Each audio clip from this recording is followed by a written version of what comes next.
ಕಳೆದ ಕೆಲವು ದಿನಗಳಿಂದ ಮಂಗ್ಲಿ ಅವರು ಈ ಹಗರಣದ ಹಿನ್ನೆಲೆಯಲ್ಲಿ ದೇಶ ತೊರೆದು ದುಬೈಗೆ ಪರಾರಿಯಾಗಿದ್ದಾರೆ ಎಂಬ ವದಂತಿಗಳು ಹರಡಿದ್ದವು. ಈ ಎಲ್ಲ ಗಾಳಿ ಸುದ್ದಿಗಳಿಗೆ ತೆರೆ ಎಳೆಯಲು ಮುಂದಾಗಿರುವ ಅವರು, ಕೆಲವು ಜನರು ತಮ್ಮ ಹೆಸರಿಗೆ ಮಸಿ ಬಳಿಯಲು ಉದ್ದೇಶಪೂರಿತವಾಗಿ ಪಿತೂರಿ ನಡೆಸುತ್ತಿವೆ ಎಂದು ಆಕ್ರೋಶ ವ್ಯಕ್ತಪಡಿಸಿದ್ದಾರೆ.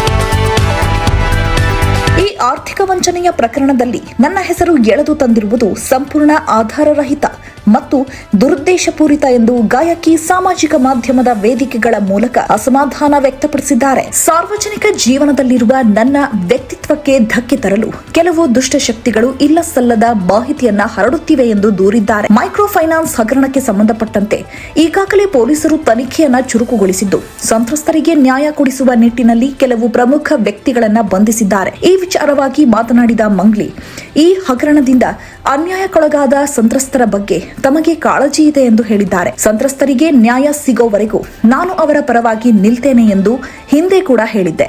ಈಗಲೂ ಅದಕ್ಕೆ ಬದ್ಧಳಾಗಿದ್ದೇನೆ. ಆದರೆ ಈ ವಂಚನೆಯ ಜಾಲದಲ್ಲಿ ನನ್ನ ಯಾವುದೇ ನೇರ ಅಥವಾ ಪರೋಕ್ಷ ಪಾತ್ರವಿಲ್ಲ ಎಂದು ಅವರು ಸ್ಪಷ್ಟಪಡಿಸಿದ್ದಾರೆ.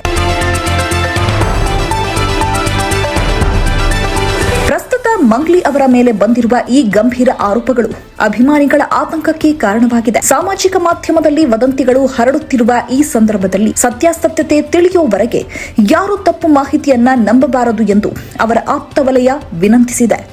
ಒಟ್ಟಾರೆಯಾಗಿ ಈ ವಿವಾದವು ಮುಂಬರುವ ದಿನಗಳಲ್ಲಿ ಯಾವ ತಿರುವು ಪಡೆದುಕೊಳ್ಳಲಿದೆ ಎಂದು ಕಾದು ನೋಡಬೇಕಿದೆ.